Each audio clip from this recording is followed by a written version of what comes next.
தான் என்னன்னா இன்னைக்கு கல்வி அப்படிங்கிறது ஒரு நாடு முன்னேறணும் அப்படிங்கிறதுக்கான ஒரு அத்தியாவசியமானது இருக்குது. அப்படி இருக்கும் பொழுது அந்த கல்வி வியாபாரமாக இன்னைக்கு மாறிடுச்சு.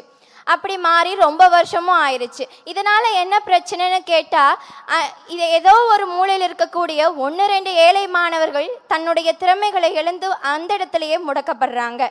அப்படி முடக்கப்படுறதுனால என்ன ஆக போகுதுன்னு நினச்சா, இன்னைக்கு doctor APJ Abdul Kalam sir மாதிரியான பர்சனாலிட்டிஸோ இல்லை நம்ம இந்திய அரசியலமைப்பு சட்டத்தின் தந்தை டாக்டர் அம்பேத்கர் அவர்களுடைய இன்ஃபினிட் இன்டெலிஜென்ஸோ இல்லை தந்தை பெரியாருடைய சாதிய சிந்தனைகளுக்கு எதிராக போராடக்கூடிய சிந்தனையும் பகுத்தறிவு சிந்தனைகளை வளர்க்கணும் அப்படிங்கிற அவருடைய எண்ணமும் அந்த ஒரு சில 2 ஏழை மாணவர்களுக்குள்ளேயும் இருந்திருக்கலாம் அப்படிங்கிறது நமக்கு தெரிஞ்சிருக்க வாய்ப்பில்லை. ஒருவேளை இருந்திருந்தா அப்படிப்பட்ட பர்சனாலிட்டிஸை நம்ம இழக்க நேரிடும்.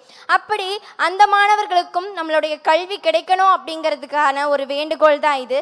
அண்ட் இன்னொன்று, கல்வி அப்படிங்கிறது பெண்களுக்கு ரொம்ப முக்கியம். அப்படி ஒரு பெண் வெளியே போய் படிக்கணும் அப்படின்னு ஆசைப்பட்டதுனாலையோ இல்லை வேலைக்கு போகிறேன்னு சொன்னாலோ முதல்ல இந்த சமூகம் சொல்கிறது சேஃப்டி முக்கியம்னு.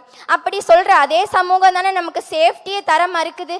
அப்படிப்பட்ட சேஃப்டி எப்படி நமக்கு கிடைக்கும் அப்படிங்கிறது நம்ம தான் செல்ஃப் டிஃபென்ஸ் பண்ணிக்கணும் அப்படின்லாம் சொல்கிறாங்க.